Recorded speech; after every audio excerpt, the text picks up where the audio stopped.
Bonjour mes frères et sœurs, j'espère que vous allez bien par la grâce du Seigneur. Pour ceux et celles qui sortent du travail, ou pour ceux qui s'occupent des enfants qui sont à la maison, j'espère que vous allez bien, que vous avez passé une agréable journée dans le Seigneur. Alors je viens vous voir pour vous faire un petit partage dans la parole de Dieu.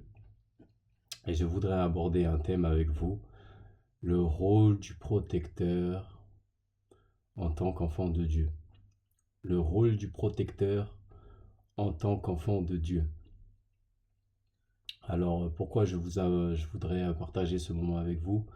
Parce que, en tant qu'enfant de Dieu, on a la possibilité et le pouvoir de défendre ceux qu'on aime. On a la possibilité et le pouvoir de défendre ceux qu'on aime parce que quand on aime quelqu'un, on est prêt à se dévouer pour cette personne. On est prêt à déployer ses ailes pour, pour protéger pour cette personne-là. Alors, je vous invite pour ceux qui le peuvent à prendre sa Sainte Bible, parce que c'est à vérifier aussi. Donc, je vous invite à prendre votre Sainte Bible dans l'Exode 1, dans le livre d'Exode, au chapitre 1 et le verset 8. Alors, nous y allons. Il est écrit, il se leva sur l'Égypte un nouveau roi qui n'avait pas connu Joseph. Il dit à son peuple, voici le peuple des fils d'Israël est plus grand et plus puissant que nous. Au verset 10. Agissons sagement avec lui, de peur qu'il ne se multiplie et que s'il survenait une guerre, il ne se joigne à nos ennemis et nous fasse la guerre contre nous et qu'il ne monte hors de la terre. Je m'arrête de courts instants à ce passage. Pourquoi le roi d'Égypte a dit usons de sagesse? Il veut tout simplement user de ruse. Il le dit d'une manière polie, d'une manière subtile, mais c'est dans le but d'user une ruse. Pourquoi il veut user de ruse? Parce que le peuple d'Israël est nombreux, le peuple d'Israël est puissant, et il ne peut voir un autre peuple en dehors de son peuple être plus puissant que lui. Donc ça l'embête, ça l'agace. Donc ce qu'il a voulu faire, c'est user de sagesse, donc de ruse. Il veut user de ruse envers ce peuple, le peuple d'Israël, que tu fais aussi partie. Donc il veut user de ruse. Je continue au verset 12.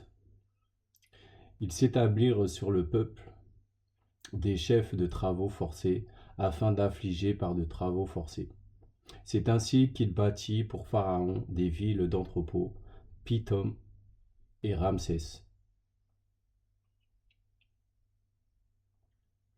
Le fait de leur donner des lourds travaux, c'est aussi dans un cas pour les affliger, pour qu'ils soient méprisés, qu'ils sentent qu'ils sont méprisés, qu'ils sentent tiraillés, qu'ils sentent qu'ils ne sont plus les mêmes, qu'ils ne sont plus les mêmes.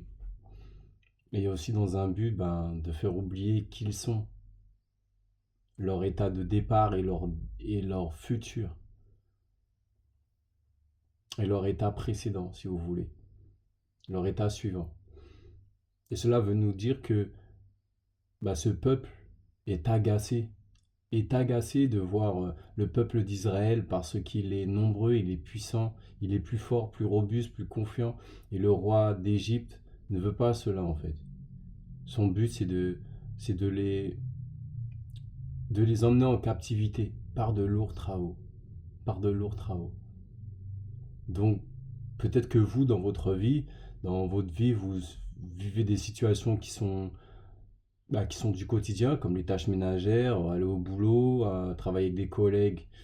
Mais vos collègues aussi peuvent user de ruse envers vous, dans le but que vous ne soyez pas si confiant que vous avez l'air, que vous êtes positif. Leur but aussi est leur but est de vous enlever cela, vous enlever cela, de casser vos, vos affirmations en fait. Que vous êtes affirmé, confirmé, et le but c'est de vous casser, c'est de vous évincer en fait. Donc vous emmenez en captivité, et c'est user de ruse, bien sûr. Au verset 12, je continue au verset 12.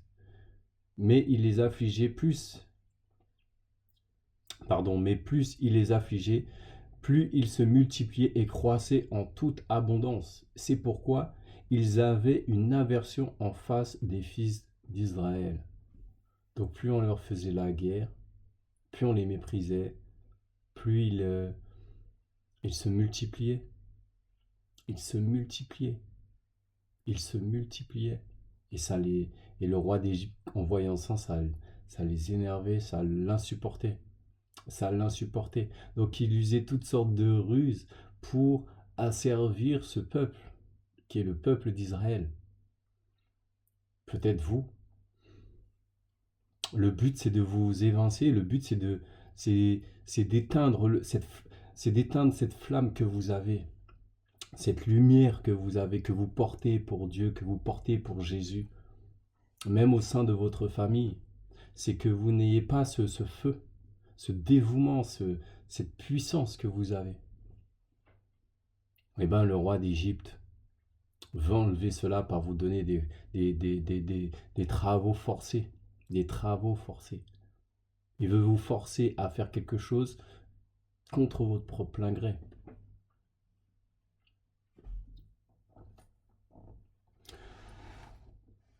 Alors au verset 13, il dit: les Égyptiens firent servir les fils d'Israël avec cruauté. Avec cruauté. Donc ils sont méchants. Ils sont méchants, les personnes qui ont voulu asservir le peuple d'Israël, ils sont méchants. Donc le but c'est de les asservir, le but c'est d'éteindre leur flamme, leur but c'est d'éteindre leur nature d'être.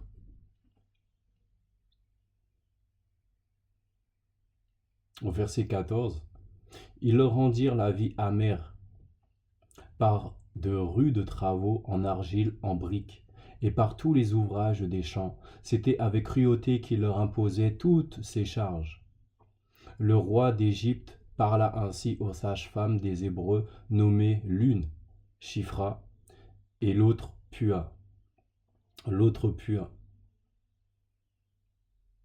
Il leur dit: quand vous accouchez les femmes des Hébreux et que vous les verrez sur les sièges, si c'est un garçon, faites-le mourir. Faites-le mourir. Et si c'est une fille, laissez-la vivre. Là, nous comprenons que le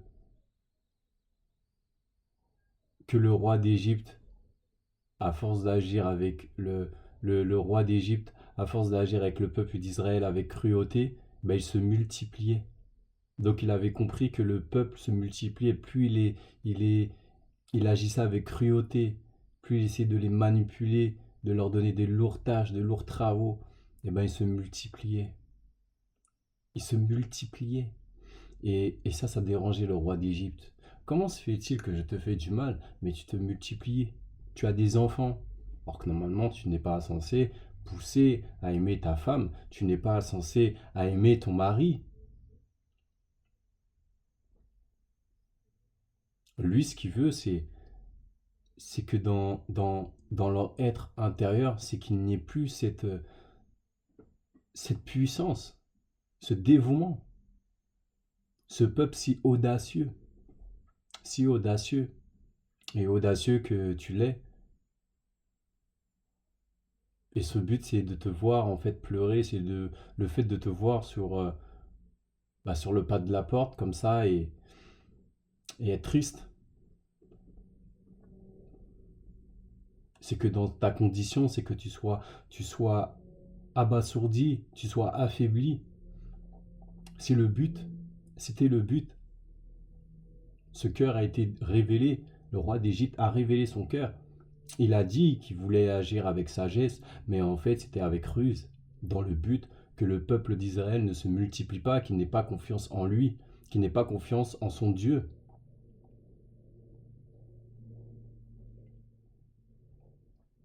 Au verset 17, il dit, mais les sages femmes craignirent Dieu et ne firent point ce que leur avait dit le roi d'Égypte. Elles laissèrent vivre les enfants. Donc les enfants garçons, les enfants mâles. Parce qu'avec leur évolution, le fait qu'ils grandissent, ils vont devenir des hommes et eux aussi à leur tour, ils auront, vous savez, ils auront la faculté et l'envie de se marier, donc d'avoir des enfants, de concevoir des enfants avec leur femme, avec leur femme qui est sa femme, une seule femme.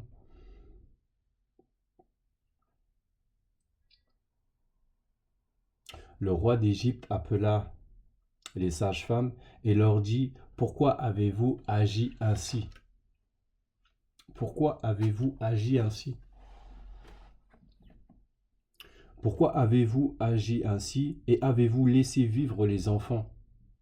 Donc les enfants des Hébreux, des femmes qui devaient accoucher. Au verset 19, les sages-femmes répondirent à Pharaon, c'est que les femmes des Hébreux ne sont pas comme les Égyptiennes. Elles sont plus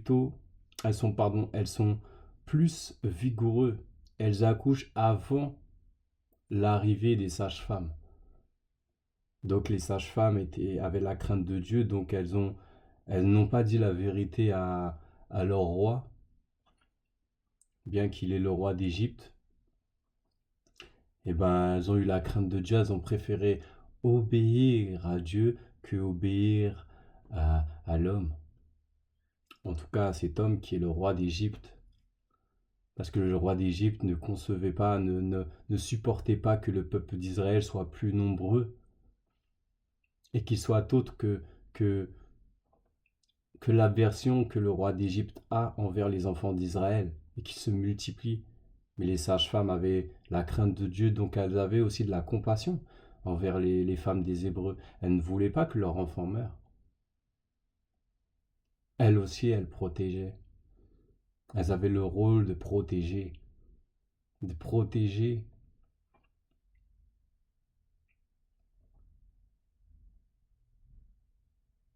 Au verset 20, Dieu fit du bien aux sages-femmes, et le peuple multiplia et devint très nombreux, parce que les sages-femmes avaient eu la crainte de Dieu. Dieu fit prospérer leur maison, Alors Pharaon donna cet ordre à tout son peuple. Vous jeterez dans le fleuve tout garçon qui naîtra, et vous laisserez vivre toutes les filles. Donc cela veut bien nous dire que le peuple de Dieu multipliait, se multipliait dès le début parce qu'il avait des lourds travaux, ils se protégeaient les uns les autres, ils s'aimaient, ils continuaient à s'aimer, ils continuaient à se protéger les uns les autres, donc ils se multipliaient, ils étaient en accord. Et le rôle qu'ils avaient, c'est de protéger, malgré les lourds travaux qu'ils avaient, qu'ils subissaient. Et comme les sages-femmes qui devaient accoucher, les femmes hébreux, elles ont trouvé un prétexte pour leur dire que ces sages-femmes, elles accouchaient avant que... ces femmes, elles accouchaient avant que les sages-femmes pouvaient arriver. Parce qu'elles avaient la crainte de Dieu, elles aussi, elles protégeaient ces femmes. Bien qu'elles ne sont pas hébreux, elles sont égyptiennes, mais elles craignaient Dieu et elles se disaient, non, je ne peux pas faire ça envers ces femmes. Elles aussi, elles apportent la vie, je ne peux pas. Je ne peux pas. Donc le roi d'Égypte, qui était agacé dès le début, a dit à son peuple, à ses gendres, à ses serviteurs, à ses servants, à ses serviteurs, de tuer tous les enfants mâles, afin qu'ils ne se multiplient pas, qu'ils ne deviennent pas plus puissants qu'ils ne le sont déjà.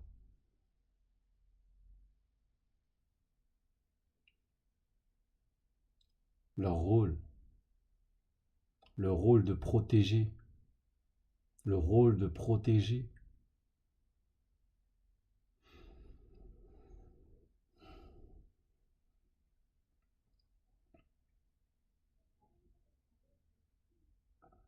Je vous invite à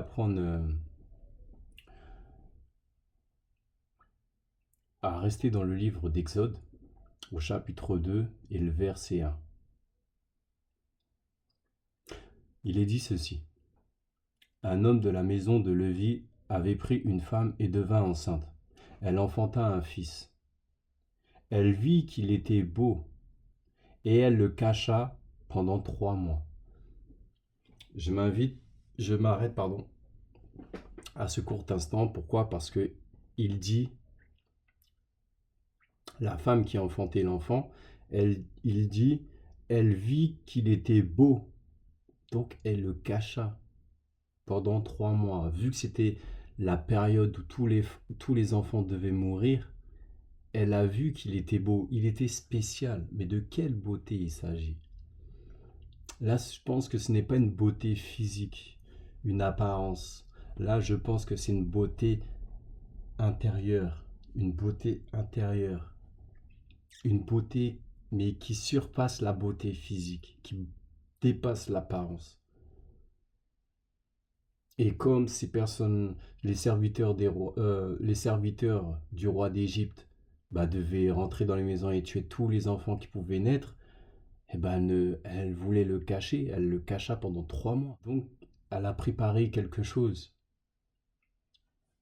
Au verset 3, il dit, ne pouvait plus le cacher. Elle prit une caisse de jonc qu'elle enduisit de bitume, de poids. Elle y mit l'enfant et le déposa parmi les roseaux sur le bord du fleuve. La sœur de l'enfant se tint à quelque distance pour savoir ce qui lui arriverait. La fille de Pharaon aperçut la caisse au milieu des roseaux et elle envoya sa servante pour la prendre. Elle ouvrit et vit l'enfant. C'était un petit garçon qui pleurait. Elle en eut pitié. Et elle dit, c'est un enfant hébreu. Alors la sœur de l'enfant dit à la fille de Pharaon, veux-tu que j'aille te chercher une nourrice parmi les enfants, parmi les femmes des Hébreux pour allaiter les enfants? Va, lui répondit-elle, la fille de Pharaon, et la jeune fille alla chercher la mère de l'enfant. Pause. Je m'arrête ici parce que cet enfant était beau, mais pas d'une beauté visuelle, physique. N'importe quel enfant pouvait être mis sur le bord du fleuve. Vu que c'était la pénurie, vu que c'était, un génocide. Il se passait un génocide dans le camp d'Israël. Le roi d'Égypte avait décidé que tous les garçons devaient être supprimés, mais que les filles devaient rester sur terre. Pourquoi cela? Pourquoi le roi d'Égypte décide cela? Tout simplement parce que le peuple d'Israël, est un peuple à part, est un peuple que Dieu a choisi. Et lorsqu'on voit ce peuple, on est en aversion, on éprouve de la rancune, on éprouve de la haine, de l'aversion. On ne peut supporter ce peuple. On ne peut supporter ce peuple. Et ce peuple est à être évincé, à être éjecté, à être mis en captivité. Il faut tout faire pour que ce peuple ne se réveille pas, qu'il ne soit pas plus nombreux aussi. Je dirais plus nombreux, comme il l'est déjà. Mais cet enfant a eu une marque, il était beau. Mais je pense qu'il n'était pas que beau de figure, beau de corps, beau physiquement, mais il était beau parce qu'il avait une marque de Dieu, un signe, que ce signe il ne pouvait être caché, il ne pouvait être mis de côté. Et ce qui est bien, c'est que c'est la femme de Pharaon, la fille de Pharaon, qui décida de prendre cet enfant. Elle décida de prendre cet enfant.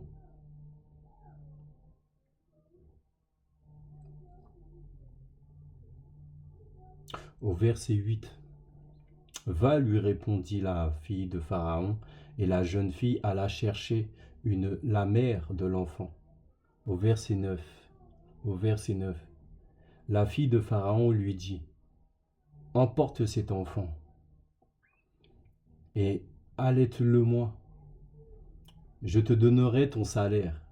La femme prit l'enfant et l'allaita.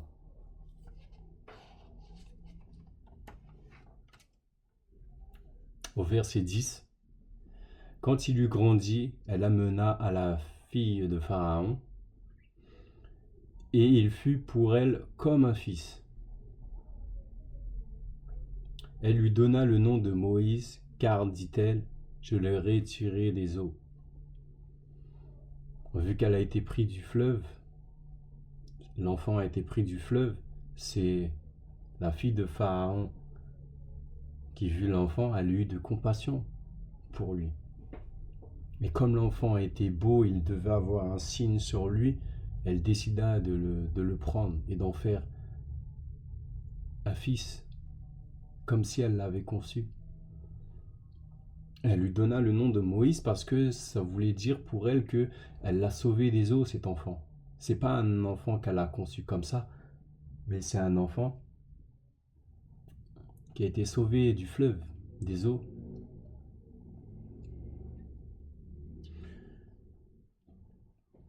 Au verset 11, nous poursuivons. Au verset 11, en ce temps-là, Moïse devenu grand et se rendit vers ses frères, et il fut témoin de leurs pénibles travaux. Il vit un Égyptien qui frappait un Hébreu d'entre ses frères. Il regarda de côté et d'autre, et voyant il n'y avait personne, il tua l'Égyptien et le cacha dans le sable. Il le tua et le cacha dans le sable. Donc il protégeait. Son rôle, c'était de protéger. Le signe qu'il avait, comme il était beau, lui, c'était un rescapé. C'était un rescapé, donc un survivant de la situation. Et son rôle, c'était de protéger. Protéger le sien, ou je dirais plutôt son frère. Parce que son frère est important pour lui. Ils sont de la même race, de la même tribu et du même peuple. Et lui ne concevait pas de voir son frère, son semblable, à terre, méprisé, battu. Donc il arrivait à le tuer pour délivrer son frère. Prêt à délivrer son frère. Au verset 12, il regarda de côté et d'autre, et voyant qu'il n'y avait personne, il tua l'Égyptien et le cacha dans le sable. Au verset 13, il sortit le jour suivant, et voici deux Hébreux se querellaient. Il dit à celui qui avait tort, « Pourquoi frappes-tu ton prochain ?» Et cet homme répondit, « Qui t'a établi chef sur nous ? Penses-tu me tuer comme tu as tué l'Égyptien ?»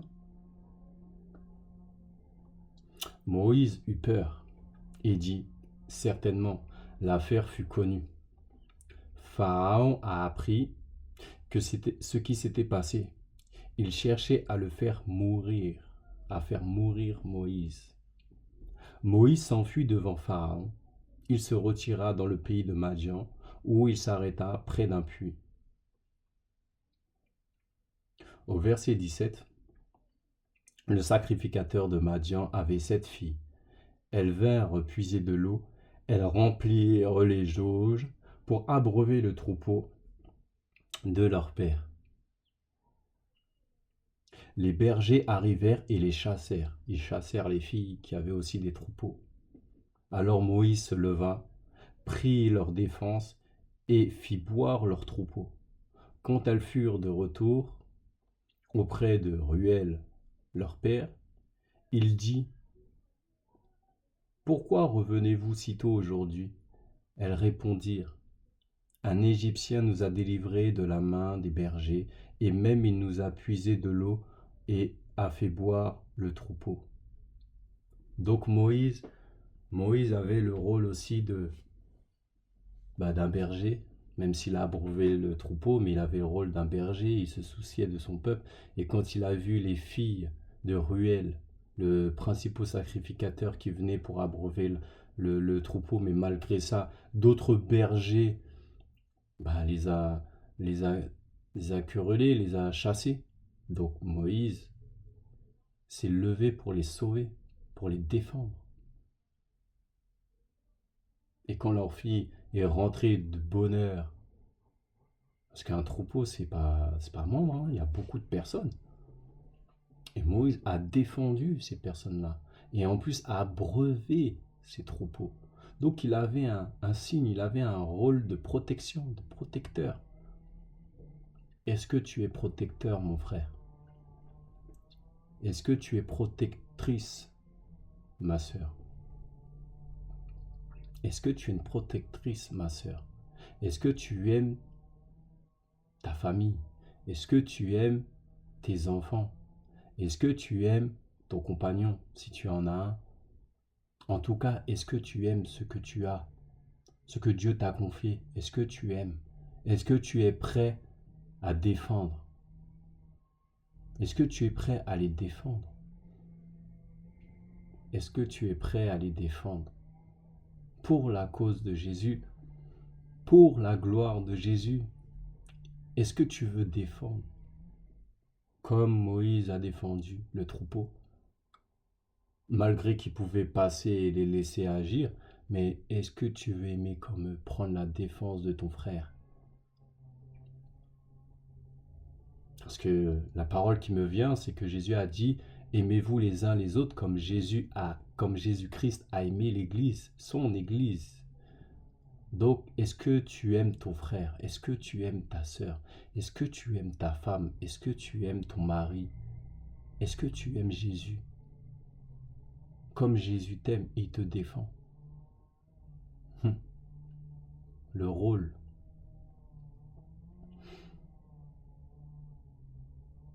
Je poursuis au verset 20. Et il dit à ses filles, où est-il? Pourquoi avez-vous laissé cet homme? Appelez-le pour qu'il prenne quelque nourriture. Moïse décida à demeurer chez cet homme et qui lui donna pour femme Séphora. C'était beau ce qu'il a fait, il a défendu ses filles. Il a senti que il a aimé sa fille, il a protégé sa fille avec bienveillance. Il a aimé cette fille avec bienveillance déjà. Donc cet homme s'est dit, il y a un homme valeureux comme moi, j'aime mes filles. J'aime mes filles et on a défendu mes filles. Donc cet homme mérite quelque chose, il mérite une récompense, bien que je ne le connais pas, il a le droit de rien lui donner, il a le droit de lui dire merci et tu peux t'en aller, merci. Mais le fait que Moïse décida de rester, il s'est dit, cet homme-là, je l'aime aussi, vu qu'il a défendu mes filles, je décide de lui donner ma fille. Je lui décide de lui donner la main de ma fille.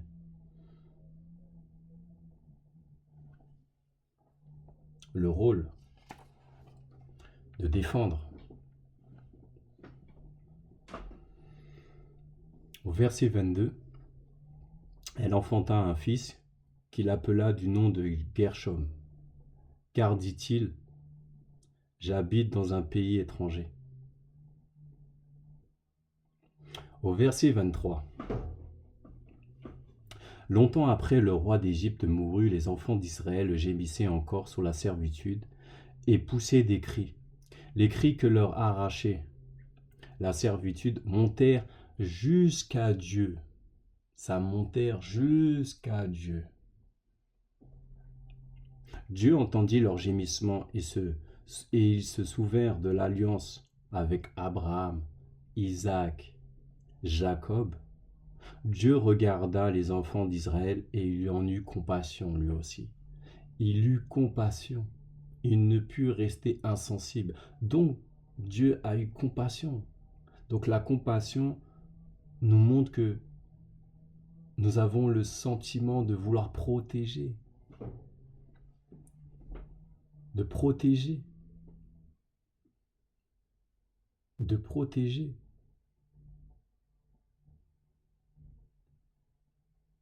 Mais Dieu veut protéger son peuple. Dieu veut protéger ses enfants. Parce que son peuple est considéré comme ses enfants.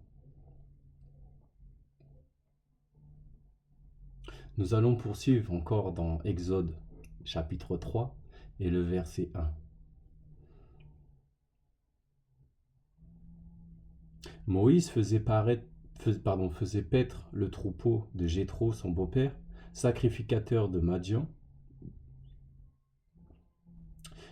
Il mena le troupeau derrière le désert et vint à la montagne de Dieu à Horeb. L'ange de l'Éternel lui apparut dans une flamme de feu au milieu d'un buisson. Moïse regarda, et voici le buisson était tout en feu, et le buisson ne se consumait point. Au verset 3, Moïse dit, « Je veux me détourner pour voir quelle est cette grande vision, et pourquoi le buisson ne se consume point. » L'Éternel vit qu'il se détournait pour voir. Il l'appela du milieu du buisson et dit, « Moïse, Moïse. » Il répondit, « Me voici. » Dieu dit, « N'approche pas d'ici, ôte tes souliers de tes pieds, car le lieu sur lequel tu te tiens est une terre sainte. » Et il ajouta, « Je suis le Dieu de ton père, le Dieu d'Abraham, le Dieu de Isaac, le Dieu de Jacob. » Moïse se cacha le visage, car il craignait de regarder Dieu. Il craignait de regarder Dieu. Donc il avait la crainte, Moïse aussi. L'Éternel dit, « J'ai vu la souffrance de mon peuple qui est en Égypte, et j'ai entendu les cris qui leur font pousser ces oppresseurs, car je connais ces douleurs. Je suis descendu pour les délivrer de la main des Égyptiens, et pour faire monter de ce pays dans un bon et vaste pays, dans un pays où coule le lait et le miel, dans les lieux qu'ils habitent les Cananéens, les Hétiens, les Éviens, les Jébusiens. » Donc Dieu a eu compassion, mais c'était pour défendre. Il a eu compassion, donc c'était de défendre. Il veut défendre son peuple, défendre ses sujets, défendre celui et ceux qu'il aime. Donc mon frère, ma soeur, veux-tu défendre ce que tu aimes? Défendre la femme que tu aimes, défendre le mari que tu aimes, défendre les enfants que tu aimes, pour si tu en as bien sûr, ou défendre ta famille. Parce que Dieu nous considère comme ses enfants, donc sa famille. On est une famille. Donc es-tu prêt à défendre ta famille? Défendre ce que tu aimes.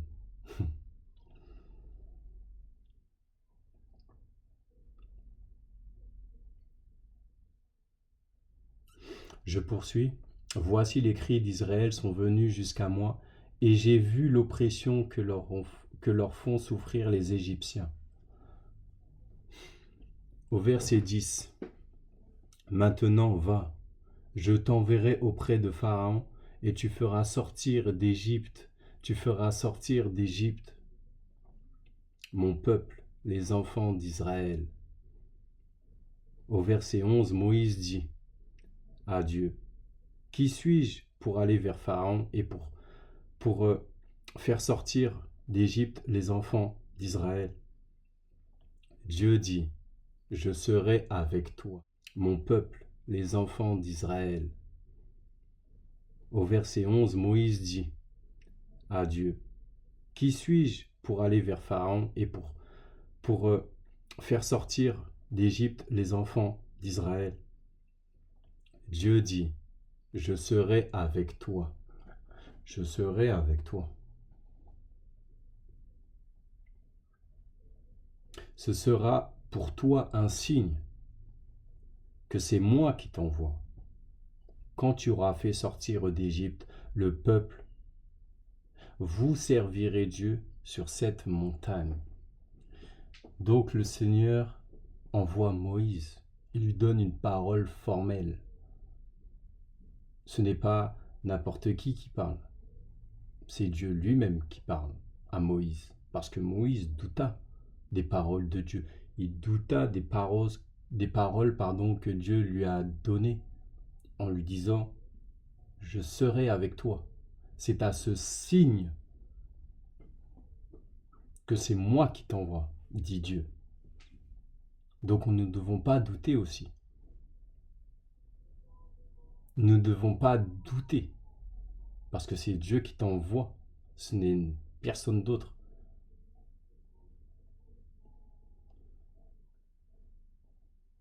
Alors mon frère, ma sœur, tu as une tâche, un devoir, accomplis-la. Accroche-toi à cela, parce que c'est Dieu qui t'envoie. Et c'est à cela que ce sera un signe pour toi, que c'est Dieu qui t'envoie. Ce n'est pas ton imagination, ce n'est pas tes simples pensées. Ce n'est pas parce que tu as de lourds travaux, que tu as des difficultés dans une matière ou dans un domaine ou dans la marche, dans ta vie, sur le chemin que tu empruntes, que c'est difficile, que tu penses que Dieu ne t'a pas appelé. Dieu t'appelle, mais à le servir, à défendre sa cause, à défendre ses sujets, à défendre qui il est. Et comment? Parce que c'est à ce signe, c'est à ce signe qu'il est avec toi.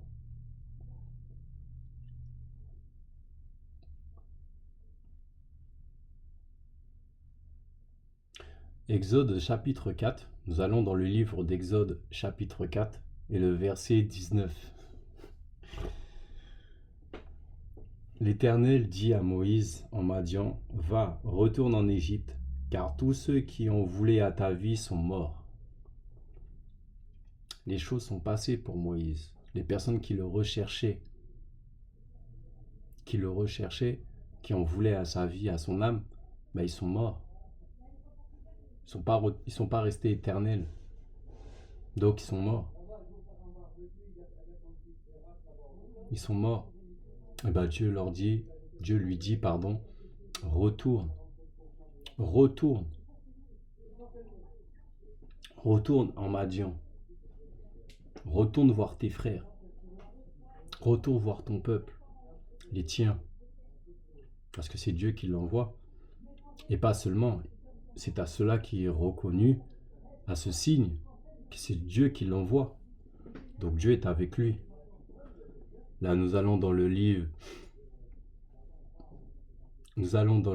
d'Exode, au chapitre 5 et le verset 19. Les commissaires des enfants d'Israël vinrent, qu'on les rendait malheureux, en disant, « Vous ne retrancherez rien des briques. Chaque jour la tâche du jour. Chaque jour la tâche du jour. » Au verset 20. En sortant de chez Pharaon, ils rencontrèrent Moïse et Aaron, qui les attendaient. Ils leur dirent, « Que l'Éternel vous regarde et qui le juge. Vous avez rendu odieux à Pharaon et à ses serviteurs. Vous avez mis une épée dans leurs mains pour nous faire périr. » Parce que depuis que Moïse et Aaron ont été envoyés devant Pharaon pour libérer le peuple de Dieu, le peuple que Moïse appartient, il a été, oui, sauvé retiré de l'eau par la fille de Pharaon, mais il appartient aux siens. Donc la nature qu'il a est pour les siens. Il vit entouré des Égyptiens, mais son cœur est pour les siens. Donc son rôle, c'est défendre les siens.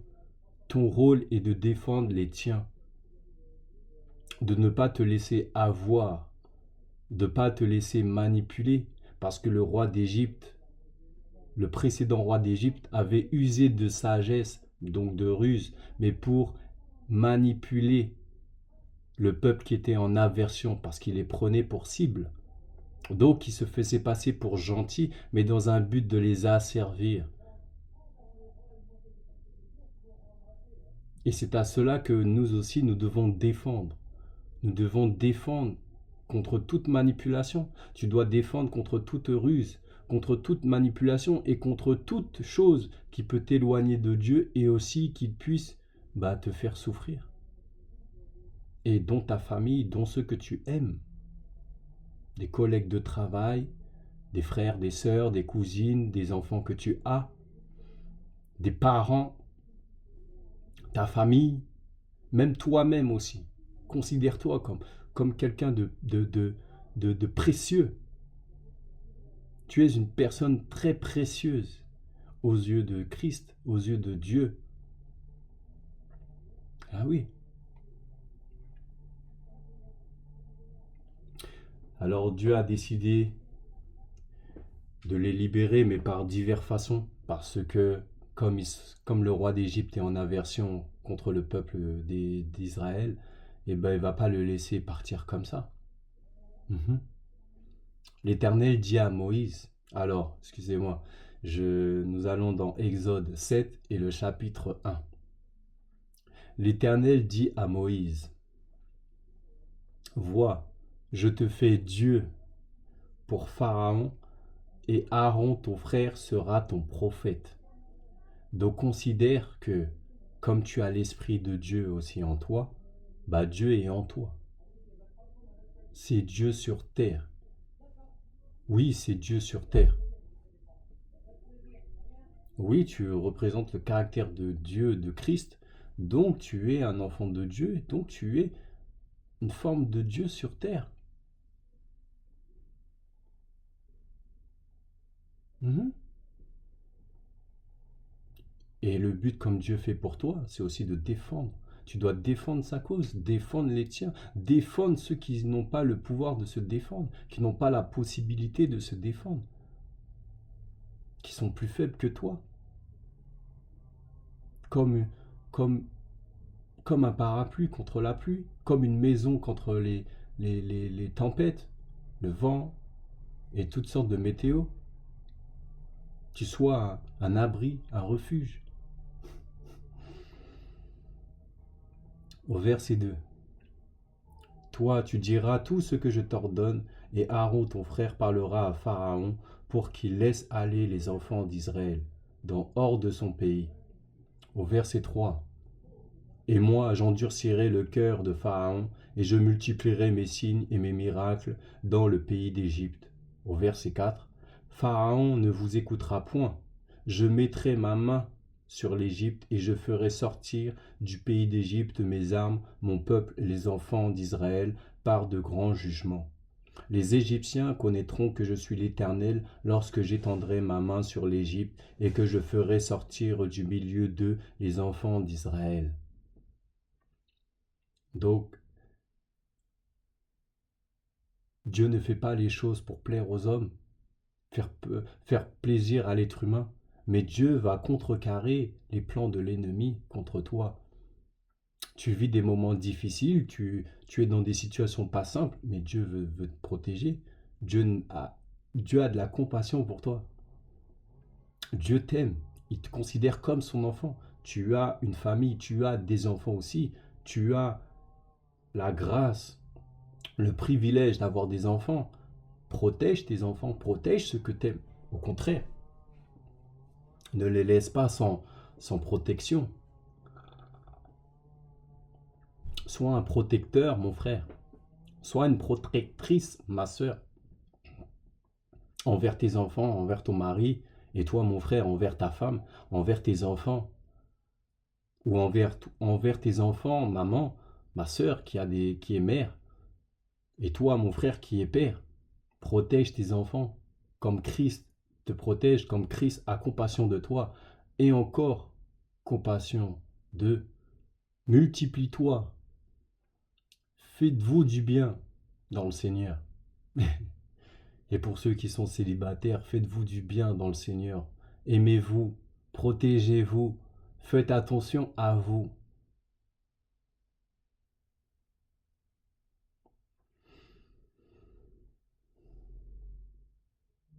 C'est aussi une vocation pour le prophète Jérémie, comme il fut pour le prophète Moïse. Donc c'est pour dire que Dieu accomplit sa parole. Il exécute sa parole. Comment tu vas reconnaître? Parce que Dieu accomplit sa parole, mais il t'envoie. Il est avec toi, mais il t'envoie. Donc, dans le livre de Jérémie 1 et verset 11, il est dit ceci. La parole de l'Éternel me fut adressée en ces mots. Que vois-tu, Jérémie? Je répondis, je vois une branche d'amandier. Au verset 12, et l'Éternel dit, tu as bien vu, car je veille sur ma parole pour l'exécuter. Donc l'Éternel veille, il regarde bien sur sa parole, sur ses paroles, pour l'exécuter, pour accomplir ce qu'elle est venue faire. Donc mon frère, ma sœur, si le Seigneur a compassion pour toi, c'est qu'il te regarde. Il veille à ton bien-être. Il veille à ce que ta situation change. Que si elle était négative, elle devienne positive. S'il y a des ennemis, que tu sois délivré de ces ennemis. Peu importe ce qui se passera, mais Dieu veut te délivrer. Il veut te protéger, il veut te garder. Il veut te couvrir de ses mains, de ses ailes, pour que tu sois protégé, peut-être de l'orage, peut-être du soleil, peut-être des cris, peut-être des tracas ou des multitudes de pensées que tu as, mais Dieu veut te protéger. Dieu veut te protéger. Alors nous allons dans le livre de Exode, nous retournons dans le livre d'Exode au chapitre 8 et le verset 21. Exode 8 et verset 21. Il est dit ceci. Pharaon appela Moïse et Aaron et dit, allez, offrez des sacrifices à votre Dieu dans le pays. Moïse répondit, il n'est point convenable de faire ainsi, car nous offrirons à l'Éternel notre Dieu des sacrifices qui se en abomination aux Égyptiens. Si nous offrons sous leurs yeux des sacrifices qui sont en abomination aux Égyptiens, ne nous lapideront-ils pas? Au verset 23, nous ferons 3 journées de marche dans le désert et nous offrirons des sacrifices à l'Éternel notre Dieu, selon qui nous dira. Donc, malgré qu'ils devaient faire des sacrifices où ils devaient servir leur Dieu, il ne décida pas à ce peuple d'offrir leur Dieu devant les autres nations. C'était secret entre Dieu et son peuple, comme son enfant et le Père. Oui. Tout se fait pas par être vu, mais se fait avec le cœur, donc dans le secret. Le cœur aime secrètement, désire secrètement. Mais les personnes qui sont dans la ruse, ils veulent se montrer, mais dans leur cœur, c'est noir. Dans leur cœur, c'est la haine. Ils font croire qu'ils t'aiment, mais ils ne t'aiment pas. Donc, il faut se méfier de ces personnes-là, qui vous promettent monts et merveilles, mais qui ne vous aiment pas, qui vous égarent, ne vous protègent pas. Vous avez des conflits avec certaines personnes, ne prennent même pas la défense, prennent même pas, la peine de vous défendre, de dire ah non, ne parle pas comme ça de lui en ma présence ou pendant qu'il est absent, par exemple. Je t'interdis de parler comme ça. Ces personnes-là ne parlent pas comme ça. Au contraire, ils vont laisser faire. Ils vont laisser faire, que ce soit en public ou en privé, ils vont rien dire. Donc méfiez-vous, soyez vigilants, que ces personnes n'usent pas de sagesse dans la ruse, bien sûr, pour vous évincer, pour vous pervertir, pour vous manipuler, parce que le but c'est que vous êtes bien, mais que au lieu d'avancer, d'être plus fort, d'être plus confiant, vous reculez. Vous n'êtes plus le même. Vous n'êtes plus le même que vous étiez. où vous n'êtes plus la même que vous étiez. Parce que le but, comme le roi d'Égypte nous le montre, ben c'est que il use de sagesse, mais dans le but de vous que vous soyez asservis, que vous ne puissiez pas dépasser leur niveau, leur seuil, que vous ne puissiez pas dépasser des frontières qu'eux, ils ont établies. Oui.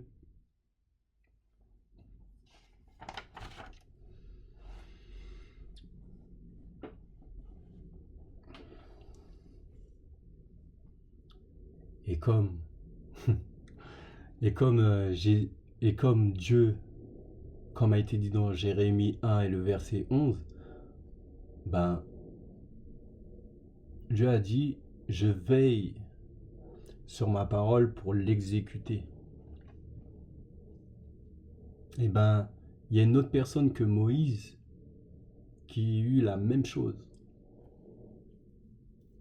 Et cela, c'est un signe. Parce que Dieu met plusieurs signes. Il y a des enfants qui sont beaux, il y a des personnes qui ont des signes. Alors je vous invite à prendre votre Sainte Bible dans Matthieu, dans l'évangile de Matthieu, au chapitre 2 et le verset